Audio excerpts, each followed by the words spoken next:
పార్వతీపురం మన్యం జిల్లా గుమ్మలక్ష్మీపురం ఏజెన్సీ ప్రాంతంలో అధికారులు మెరుపు తనిఖీలు చేపట్టారు. ప్రజల ఆరోగ్యంతో ఆటలాడుతున్న వ్యాపారుల పనిపట్టేందుకు ఫుడ్ సేఫ్టీ మరియు రెవెన్యూ అధికారులు సంయుక్తంగా ఈ సోదాలు నిర్వహించారు.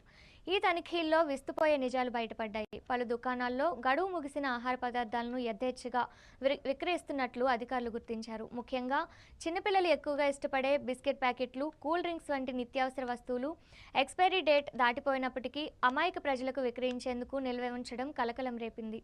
ఈ క్రమంలో గడువు ముగిసిన భారీ సామగ్రిని స్వాధీనం చేసుకున్న అధికారులు నిబంధనలు ఉల్లంఘించిన సంబంధిత వ్యాపారులపై కఠినంగా కేసులు నమోదు చేశారు. ఈ సందర్భంగా అధికారులు వినియోగదారులకు కీలక సూచనలు చేశారు. ప్రజలు ఏ వస్తువులు కొన్నా దానిపై ఉండే గడువు తేదీని తప్పనిసరిగా గమనించాలని కోరారు.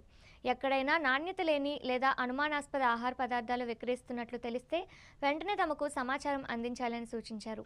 లాభాపేక్షతో ప్రజల ఆరోగ్యాన్ని హాని కలిగిస్తే సహించేది లేదని, నిబంధనలు అతిక్రమించే వ్యాపారులపై నిర్దాక్షిణ్యంగా కఠిన చర్యలు తీసుకుంటామని అధికారులు ఈ సందర్భంగా హెచ్చరించారు.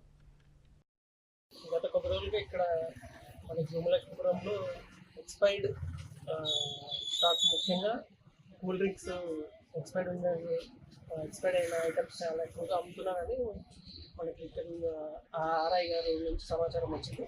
దానిలో భాగంగా ఈరోజు మనం గుమ్మలక్ష్మీపురంలో ఆర్ఐ గారితో వాళ్ళ బృందంతో కలిసి తనిఖీ నిర్వహించాము. ఈ తనిఖీల్లో భాగంగా ఈరోజు ఇక్కడున్న sweet shops, cool drink shops అన్నీ ఇన్స్పెక్షన్ చేసి చాలా చోట్ల మనకి ఎక్స్పైర్డ్ స్టాక్ అనేది దొరికింది. ఆ స్టాక్ను మనం సీజ్ చేసి కేసు ఫైల్ చేసి వాటిని జేసీ గారి కోర్టులో మనం ఫైల్ చేయిస్తాము. వాటిని తదుపరి జేసీ గారిని విచారణ చేసి వాళ్ళకి పెనాల్టీ వేసి వాళ్ళకి తగిన శిక్ష విధిస్తారు.